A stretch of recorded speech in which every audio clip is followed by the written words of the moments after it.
And welcome to the loading screen with me, Amar Sohail. Graham Richmond. And Jonathan Sultan. Well, guys, that was a Korn, Twisted Transistor. Good song. Great song. I love them. Well, no, I lie. I love that song. Welcome to the loading screen, the place to get all the gaming news and news you see. Well, guys, shall we start? So Frosting reviews, because this week the lovely people at Game gave us extensive time with the PS Vita as of yet unreleased, and I played Mod Nation Racers. John, you played Unit 13. And I played Uncharted Golden Abyss. What was Uncharted like? Well, it was, I have to tell you, it's something different. It's one of those games you do not expect to work on a handheld console, because Uncharted traditionally just has amazing graphics, and then you come out and then you're like, oh no, I don't think a PS Vita would be able to handle it, but then it handles it really well. And the shooting worked surprisingly well. Not the gunning of those freaking knobs and actual analog sticks.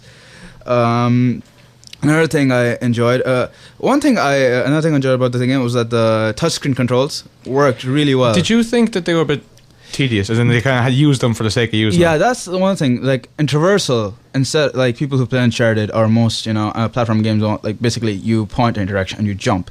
Now in this, instead of pointing in a direction, you can simply just hit where you want Drake to go, and he'll go there.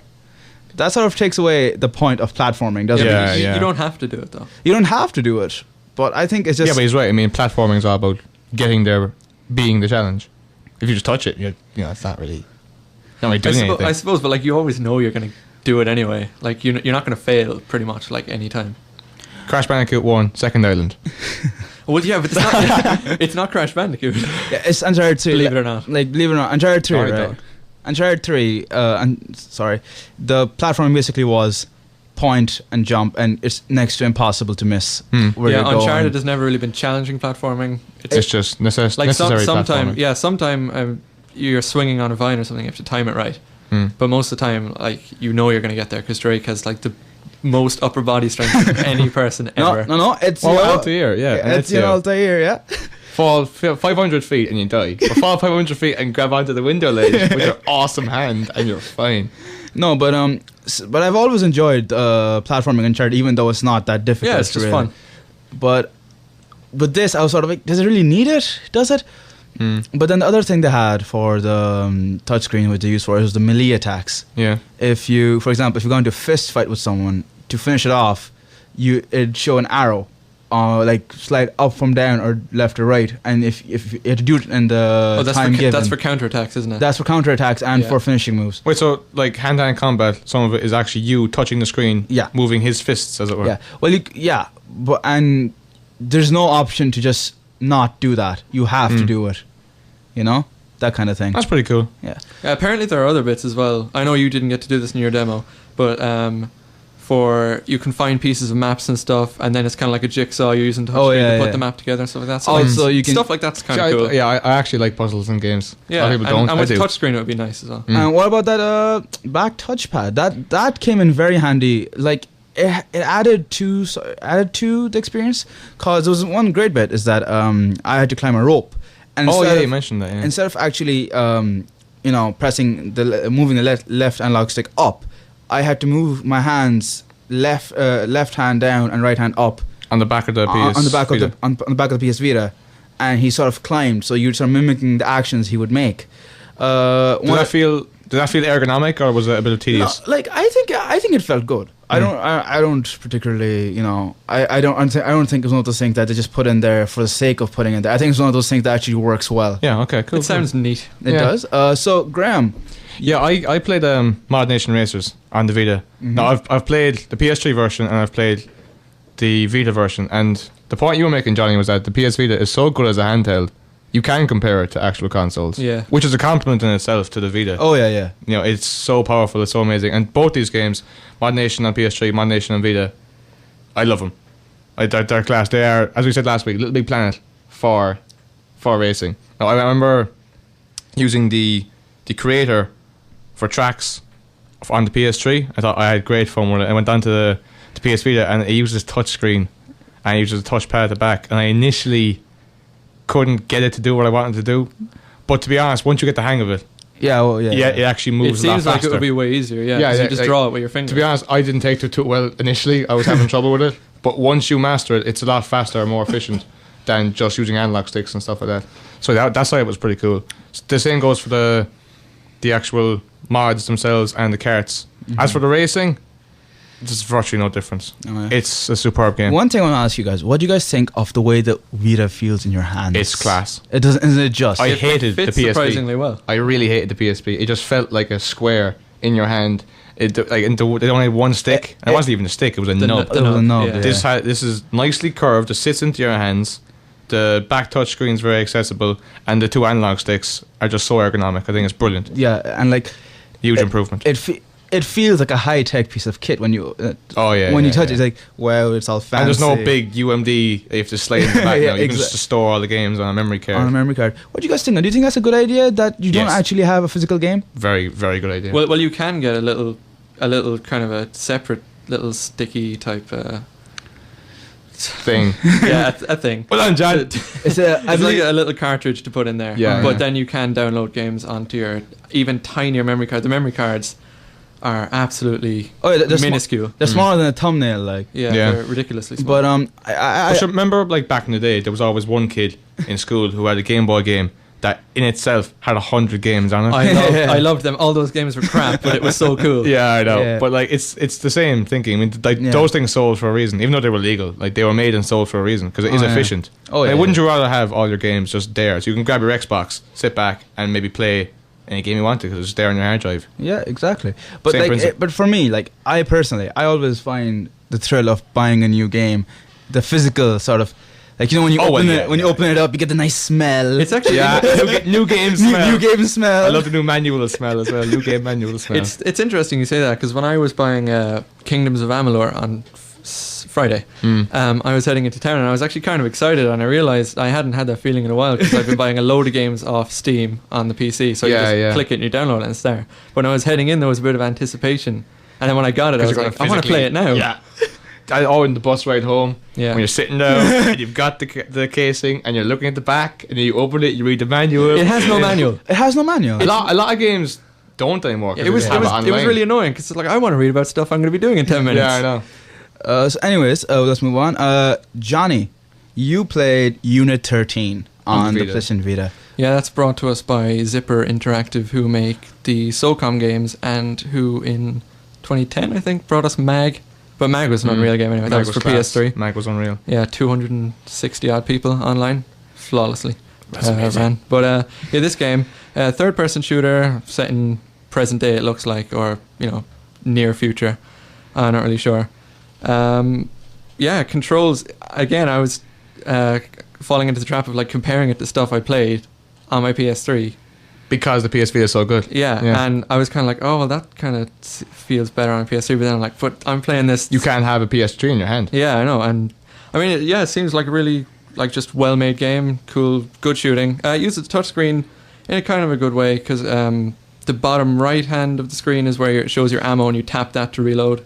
You tap the back of the screen or the front? I actually got the front of the screen. Sometime on Unit 13 as well, like a little bit, and I love the fact that it uses the screen as extra buttons. Yeah. Like, a lot of people, I mentioned Pokemon, I think every week, literally, since I've been on. I want to mention it again, because when Pokemon went to the DS, it took all the fight, item, Pokemon, run options, and instead of making it an up, down, left, right menu, it put it on a touchscreen, so you could fly through all you wanted to do, just by touching it as if it was buttons. This game does the exact same thing, and I love it. It makes the game run a lot smoother, a lot faster, and it's done brilliantly. It doesn't feel clumsy. Exactly, it doesn't feel clunky or anything. It's very, very smooth. Yeah, it just seems like a console experience on a handheld. And I know that's everyone at Sony keeps saying that, but like, it's the thing true is, from what I played. Will Unit 13 sell?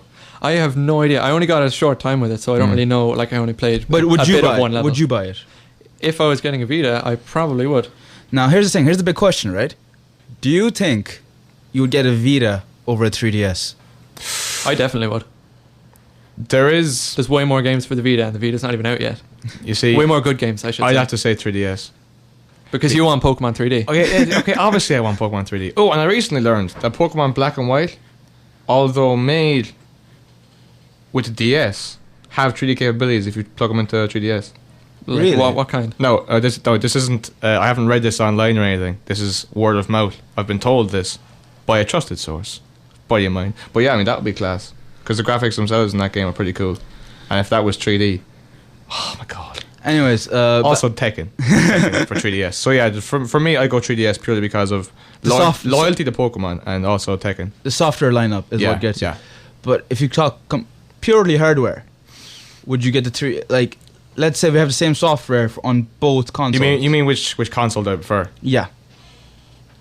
I'm not ready to answer that question yet. They're too different. I think they are too different. Here's the thing, right? Here's the thing: is that the PlayStation Vita is not doing very well anywhere. Well, it's only out in Japan at the moment. So it's not doing very well in Japan is what he means. I believe it's on the US. It's out in the US on the 22nd. It's the same over here. Oh, okay. And anyway, it's not doing very well in Japan. And but you can never go by what Japan does. Japan is crazy.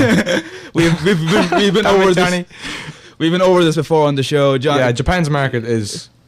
It's unique. Yeah, it is unique in every aspect. Every single product that sells well or poorly in Japan could sell well or poorly anywhere else, independent of how it's sold in Japan. Exactly. It's a completely different country, especially in gaming. Traditionally, Japan has been very loyal to Sony. Yes. But they sort of PS3 did very well over there. PS3 did very well. Xbox 360 almost completely phased out in Japan. It is completely. They don't sell it. They haven't sold it in Japan now for a few months. Nobody wants it. Yeah, exactly. So, like, what do you think that this is because the 3DS came before the Vita and everybody already has a 3DS and like, why would I want a Vita? Or do you think it's because people just aren't impressed with the Vita? That's a fair point because when I got the 360, there was two reasons. One, I couldn't be bothered waiting for the PS3. And I was only ever going to get one. I'm not making money. Yeah. And wait, what? Also, back to my point about which games come on for which console. Gears of War actually was a very, very big factor in swaying me towards buying a 360. But yeah, definitely time. The fact that 360 was out first was a big factor, and I think it may be again with the battle between the Vita and 3DS. Also, the 3DS got a price cut like a month before the Vita came out, it had two. I can't remember what they were, but there was two big releases on the 3DS the same week. Ocarina of Time. No. I'm talking like the same week the Vita came out. Oh, right. And they obviously did that. Like that was a very deliberate move. Oh yeah, well, of course, on Nintendo's part. Now, here's the thing, right? I like the Vita more, but if I look at the Vita and the 3DS and think, which one of these is more portable for me? Because they're supposed to be portable. Yeah. I think the 3DS. Yeah, I agree actually. Because the 3DS, I don't know, there's something about it, the way it folds up and the size of it. It's just something you would take around with you. I wouldn't like having a Vita in my pocket. No, exactly. I feel like I have to wrap it in bubble wrap and stuff because it's so fancy. Yeah. But like I think when I think of the Vita, right, I'm like great. And also the buttons are exposed, the screen is exposed. Well, you can get travel kits and stuff, but but then you're buying more stuff. It becomes less portable. It becomes more of a thing to put. Well, if we're talking about portability, I mean the stupid second nub for the 3DS. You know that add-on that they released hastily. Yeah. Yeah. I mean, you're going to want that at some point. You probably will. And then that's like it just looks like a Frankenstein monster. But seriously, stop hating, Johnny. The Vita, like I think is a great piece of tech. But if I got it, I think I'd just be stuck playing it at home when somebody else was using the TV. You know, that kind of thing. So I wouldn't be using it if I was, on the bus or on the train somewhere. Yeah, that's why I'm not getting one. I wouldn't use it. I mean, there's some games that look cool, but I'd use it in my house. So. Yeah, exactly. You wouldn't use it while you're outside. Anyways, Johnny, I believe you had something you wanted to talk about. Yeah, a game that came out on Friday called Kingdoms of Amalur: Reckoning. It's really cool. I'm gonna get it out of the way straight away. I love this game. I think I might. How much have you played? I might have over 20 hours already. Why? No, I may have over 20 hours. What have you been doing? Playing Kingdoms of Amalur. So I'm all set for my test today. But no, this game is so cool. I love it. It's an RPG, open world, fantasy RPG. It's magic and elves and whatnot. And I can't give a proper review yet because even though I've put a load of time into it already, there's like 5 separate areas. I haven't even finished the second one yet. And when I say finished, like I haven't been to all the places yet. And I've had to stop picking up every quest I see because I'm not going to get through this game in time for when SSX comes out if I keep getting all these quests. It's a habit I picked up. And you have it on PC? PC, yeah.